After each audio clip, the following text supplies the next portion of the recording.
Temba and Zotwa were daydreaming about what they would do if they won the lottery. Zotwa started, I would hire myself a cook so that I could just say, hey, make me a sandwich. Temba shook his head and said, not me. I already have one of those. I don't like unfinished business, folks. I'm the kind of guy who finishes what he starts, even if it's quick, if you catch my drift. And so tonight, it's time to finish what we started with Dr. T. We are live on Facebook and Instagram as Talk with Rams. Unfortunately, tonight we are not live on YouTube until we fix our connectivity there. So we'll be off YouTube, but we'll always post a link there when we're done. Thank you for choosing us, and thank you for joining us. This remains the most powerful 30 minutes of digital content. We shall continue to give you that one until you're ready for powerful 2 hours of content. So good evening and welcome to Motivation Monday on Talk with Rams Live for part 2 of the power of positive habits with our resident development coach, Dr. Thando Sibanda. But what is your experience? Do you have good habits? What bad habits are hindering your progress and success? We'd like to know your own stories, the good, the bad, the ugly.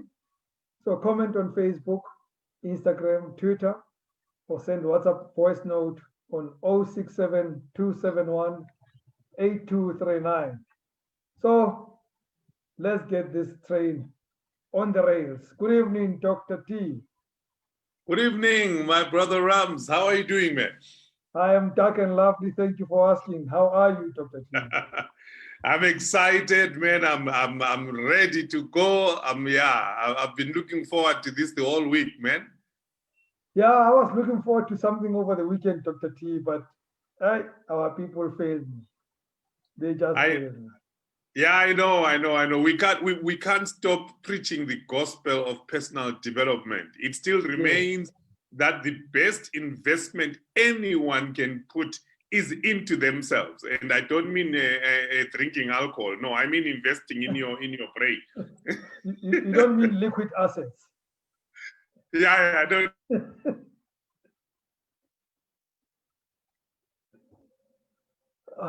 I'm not talking about liquid.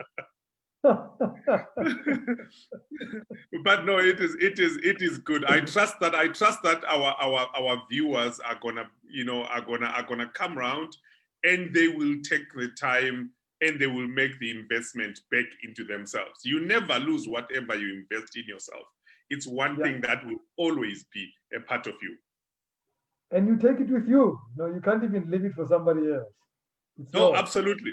Absolutely. I was just talking today, Rams, about this old man who was sick, and he got so sick, and he had a tree, these cactus trees, and he would come out of his house and sit under the tree when the pain was too much until he died. And his son came and did research on what killed his father and realized that the cactus tree that he was sitting under, all he had to do was to take one of the leaves and boil them and drink. It was going to kill him. So a lot of times we die because of the knowledge gap. One of the Hebrew scripts says, my people are destroyed for lack of knowledge. There is just no knowledge. And all we need to do is to stretch and grab it. Even when it is being brought on a platform like this, it is the responsibility of the people to reach out and take advantage of the knowledge. Believe me, it would be sad if a lot of us who've been sitting on this show are defeated in life by things that we've dealt with the answers here, and by things where we have made tools available so that people could connect to the tools and get help. So we are miles wide but an inch deep. That's a challenge we have in Africa.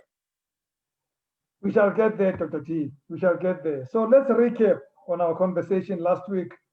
The power of positive habits. But let's start again with the definition, Dr. T. Habit. Every time we hear of the word habit, we think negatively. We think addiction. We think bad things. People even just say, hey, this one has a habit. because habit is associated with bad stuff. I think that's a very powerful way of looking at it. In fact, habit does not necessarily mean good or bad. Habit, it simply speaks of a settled tendency. It speaks of a usual manner of behavior. It speaks of an acquired mode that has become nearly or completely involuntary. That's the whole concept. So a habit can be good, a habit can be bad, but we've got to understand that human character, when we speak of someone's character, it's a composition of concentrated habits. Habits create character.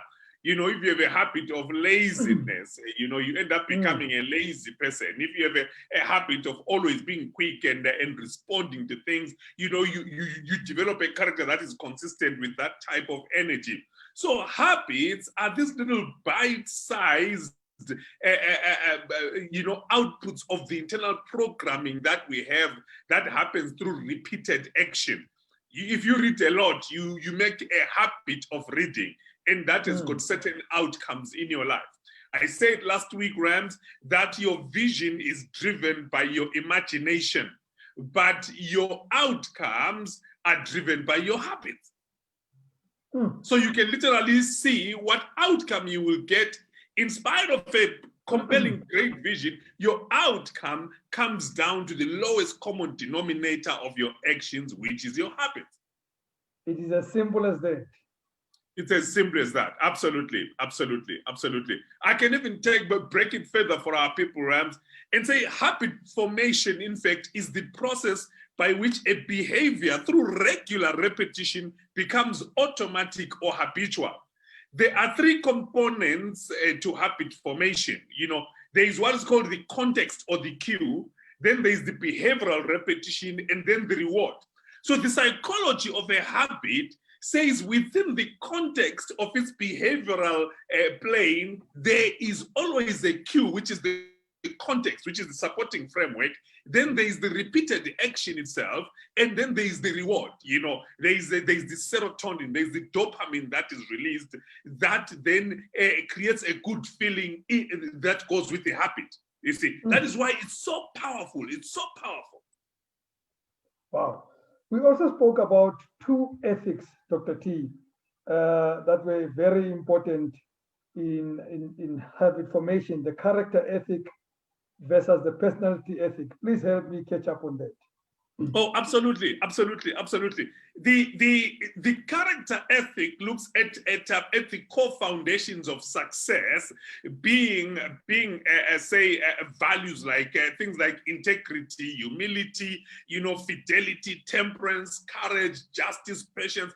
It's those core foundational values that we used to teach. Remember, we used to say charity begins at home, Yes. And then we were speaking of very solid character traits that then become the whole character ethic from which then you can build certain habits based on these good values of industry, modesty, the golden rule, and then that's the character side. But the personality ethic is something really that has become more of a PR, where habits are built based on public image. It's a function of personality, attitudes, behaviors, skills, techniques that lubricate the process of human interaction. So the personality ethic, the challenge with it is that it's got no solid foundation to it, because it's really more about PR and painting a certain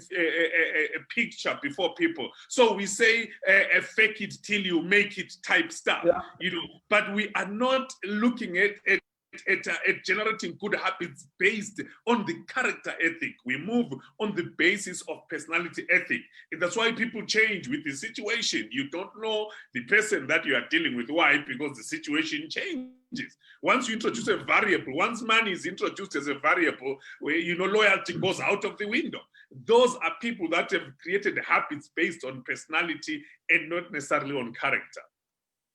Wow. So personality is really fluff. As you say, it's PR. Oh yeah, Oh yeah, absolutely, absolutely, absolutely. Personality is simply the impression that I want you to have of me.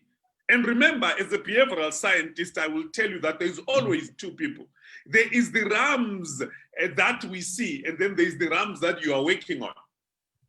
You see, we need to see the Rams that you are working on, not the Rams that you want us to see, because those are two different Ramses. The Rams that you want us to see has been given some mascara, you know, has been put 3, 4, 5 foundations, you know, that Rams has got flowing hair, but it's very different from the Rams that then takes everything off at night, you know, and that's always the struggle in terms of just behavioral dynamics, you know. And so I think when people give you themselves based on character, based on solid character, you are able to build solidly because you know who you are dealing with. Personality, on the other end, they are driven by the temperature of the day. You know, that's the challenge. Wow.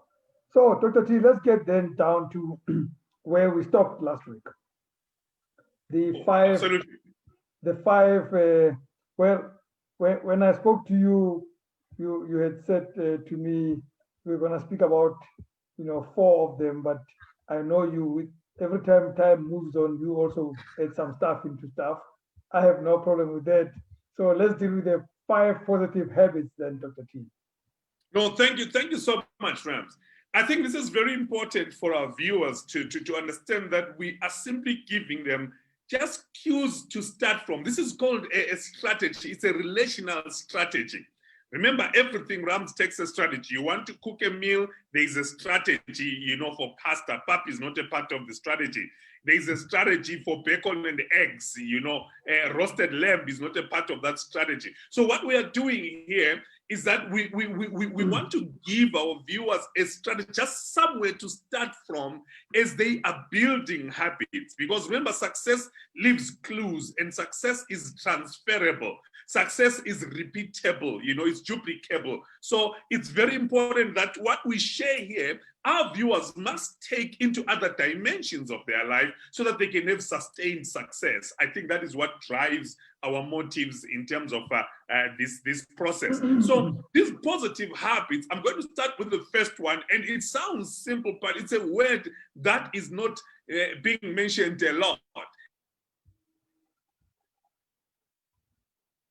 The habit of proactiveness, And Henry David Thoreau says, I don't know of any more encouraging fact than the unquestionable ability of man to elevate his life by conscious endeavor. Conscious endeavor is where you become proactive, where you take initiative and say, for something to change, I need to rise up. I need to get up. I know the word proactivity is not commonly found in literature today, but proactivity, this habit of being proactive, taking initiative, is based on the principle. Remember, I said the habit must have a supporting framework. The supporting framework for a proactive person is the concept of responsibility. If you look at that word, responsibility is the 2 words, response and ability. So someone must take responsibility, and the highly proactive people have a high level of response ability. They can respond, they can initiate their self-starters. A lot of us would love Rams to become millionaires. A lot of us would love to be successful, but we sit there and then wish for success and expect success, but we have no initiative. We can't lift ourselves up and say, let me do something, let me try something, let me move forward. That is why people who take initiative become the biggest winners, because they have this responsibility that moves them into action. They don't blame circumstances, conditions, or conditioning for their behavior. No, their behavior is a result of a conscious choice which is based on values rather than rather than a product of conditioning which is based on feeling.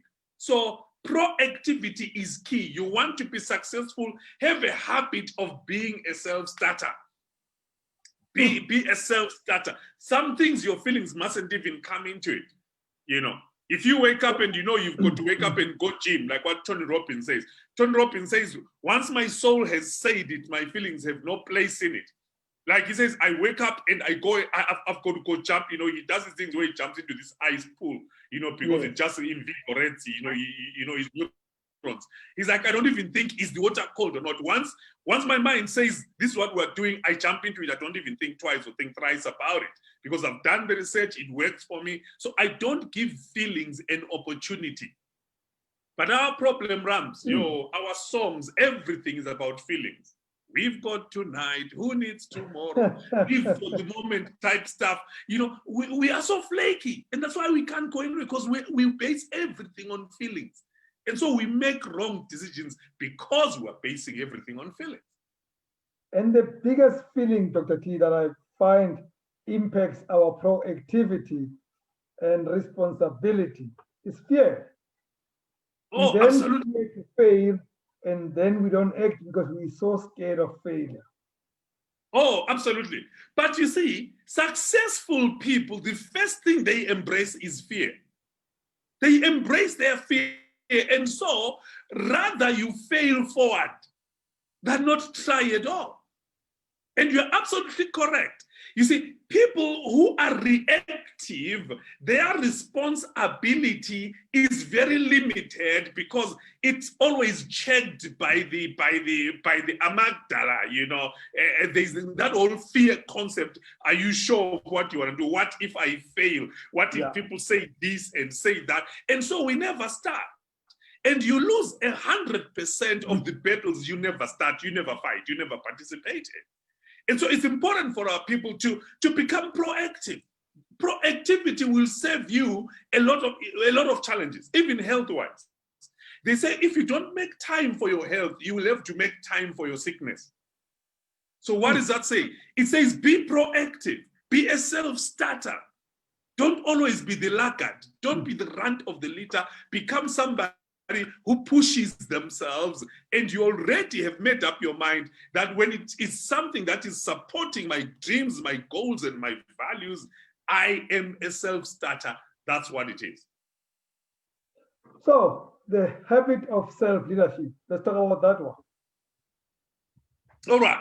Before I go there, let me ask our viewers a question that I think they can probably even answer on the chat there. Are you someone who takes initiative or are you someone who reacts? I think that's very important because you need to be able to subordinate your impulses to your values. So self-starters take initiative, and those who struggle with responsibility become reactive. Are you, as you are listening and watching us tonight, are you reactive or are you proactive? I think that's a very good litmus test for someone to see where they are. Right. The second habit speaks of the concept of self-leadership. Now, Rams, this is very important. You know, I was actually having a conversation at the office today about the concept of leading. You know, I believe that leaders are not so much born as they are made, because situations make leaders. But the office or the position of leading is what is called the leadership. It's the capacity to lead, the act or instance of leading. But you can't lead others if you can't lead yourself. So here we've got a very powerful habit, Rams, if it is done well, because it speaks of two things. It speaks of self-awareness and it speaks of self-efficacy, right? What is self-awareness? Self-awareness is where you know you are aware of yourself in terms of how you occupy your space. To lead, you must be self-aware. You know yourself, you know your strengths, you know what you bring to the table. You know, that's very important. And self-efficacy speaks of your capabilities. It speaks of the capacity to create a lead room for yourself. So self-leadership is where you create space for yourself to walk into. You don't wait for external stimuli. No, you know your values. You don't fumble when there is no one to lead. You are able to step in and you self-generate good ideas, and you can lead others because you know how to lead yourself well. They say captains, people who are normally chosen to become captains are people who can lead themselves well. You must always be conscious of yourself. Don't speak before you think. Be conscious of yourself. Don't do certain things before you think them through. Be conscious of yourself. Be conscious of your words. Be conscious of what you say. Some people will hyper and think, no, I talk too much. I talk too much. So they say things, right, that totally disenfranchise them in the eyes of others, but they hide behind saying, I just talk too much. I mean, I talk nonsense. Okay. Why don't you stop talking nonsense? Some people are proud of the fact that they talk nonsense. You see, that's very poor self-awareness. It's a sign of poor self-awareness. Because self-awareness means you be in control of yourself, your whole faculty, and know what your capabilities are. So that when you don't have capability, you can step back and read the situation, and then you can move into it yourself. How well do you lead yourself? How well do you feel? Okay. The third one, Dr. T. Right. The third one. Oh, this one is a big one. The habit of destination thinking.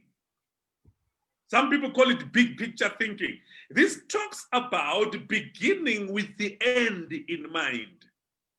This is a very powerful habit, Rams, because it helps people think things through before they begin. Believe me, I am one big advocate that is anti-establishment, especially in the way people say we will cross that bridge when we get there. And the challenge with our people, we are very poor scenario planners. Someone who tells you they will cross the bridge when they get there means they don't do scenario planning in their heads. And so we all get stuck together because nobody bothered to think things through. You see, so have a habit of destination thinking where you're thinking, okay, let's fast forward to the end. Nelson Mandela called it creating a memory of the future, where you literally stand in the future and determine the memory that Rams should be known for. If you go into your phone right now and you go into your calendar, there is already, right? There is already, what's our date today? October 26, 2021. Right, it's existing. I actually looked it up. I said, my God, this is telling me that I won't be there. There is no way. I mean, I'm already in my 40s. There's no way I'm going to live for another 100 years. Yes. But October 26, 2021 is going to happen. It's there in my calendar. My question is, how do I want to be remembered when that day comes and the light of history is shone back on this glorious day in which we live? What shall be said of Dr. Thando Sibanda? What shall be said of Rams Mabote, of Frederick Mabitsela? What shall be said? So I've got to have destination thinking in what I plan to do with my life. Do I want to be known as that guy that sang at every place, or that smoked at every place, or that failed at every? How do I want to be known? See, people don't think and actually take themselves and teleport themselves into the future and say, what is my imbali? What is my history? How will I be known? One of the things I do in terms of destination thinking, Rams, when I run workshops, the first thing, I make everybody write their own obituary. First thing, you come into my workshop, you get a pen and paper. I say, write your own obituary. You are writing about yourself. You are standing at your own funeral and you are saying, this was so and so. It's very interesting what people say. One coach of mine once said, not every, there's always this thing about reaching the top. And he said to me, not every ladder will take you to the top. Oh, So if you absolutely. have not determined the top that you want, you will get onto the wrong ladder. Oh, absolutely. You see, it's easy to get caught up in the activity trap, in the business of life. I call it the tyranny of the agent, where we work harder and we work, more vigorously at climbing the ladder, only to discover that it's leaning against the wrong wall. You're like, oh my God, this is actually not the wall I wanted to climb, but you've spent some years climbing the ladder that's leaning against the wrong side of the wall. So people can be very busy without being very effective. So that's one of the things where destination thinking says, where do I want to go and what is the optimum route to get there? Same way a GPS works. A GPS can never show you the route unless, number one, you know where you want to go, and two, you know where you are. Those two, through the process of triangulation, it will then give you the optimal route to where you need to go. Our people need to have a habit of destination thinking. Before you embark on something, how are you thinking it through? How many of us studied something at university only to find out after graduation, this is actually not what I want to do with my life? Okay, Dr. T, let's move on to the habit of thinking relationally. Ah, yes. In fact, the habit of thinking relationally is based on the premise of relating, right? Relating, kinship, right? Constituted by relating one to another. Now, it's important for us to always contextualize ourselves as part of a collective identity. And that's the collective identity is the paradigm behind this habit. We call it Ubuntu. We must always think of what our actions are going to, what the implications of our actions are on others. How are we thinking of others? Some say, you must always think others before yourself. And we have to cultivate that as a key habit, because we have always, or rather not even that we have always, if you look at the 21st century, it is characterized by selfishness. So selfishness means you are selfish. You are so focused on a concept of yourself that you are prepared to actually mess up others as long as you meet your own needs. Great people, great leaders are servants, and you can never serve unless you understand the concept of thinking relationally. The habit, make it a habit of thinking team, thinking relationally. Together, everybody achieves more. That's what team, the acronym, means according to my dictionary. If you want to go fast, go alone. If you want to go far, go together. What if we had a habit of thinking team before we thought individual? We would have less crime. Because for me to go and break into your house, I need to think about the fact that what will the impact of my actions have on you? If I come and steal all your stuff, if I come and mess up and shoot someone in the process, you see, we never think of others. We always think of ourselves. Great leaders, whether it was a Martin Luther King Jr., whether it was a Mother Teresa, whether it was a Malcolm X, whether it was a Madiba, the concept of thinking of others before self, they made a habit of that. And so that's why they talk of the collective. When we think, let's think as a collective. That's a powerful habit, my brother. Great leaders, whether you lead an organization, you lead a family, you are leading yourself, always think of yourself in the context of the bigger habitat of mankind. Okay, you said there's one last one, Peter T. Oh, absolutely. Right, this last one, I call it the habit of replacing bad habits with good ones. I call it the habit of neuroplasticity. Right. Neuroplasticity is simply the concept that says that our brain is not hardwired. We are not hardwired. I know. There's no such thing as hardwired, Dr. T. No, no, no, no, no. That concept of being hardwired, it's people who never went to school who say that. They say you can't teach an old dog new tricks. It's because they don't want to change. People who don't want to change say, no, no, no, that's just who I am. That's just how I am. Take it or leave it. No, no, no, no. Let us teach you something about how your brain operates. There's something called neuroplasticity. It means you have the capacity to change. Everybody can learn.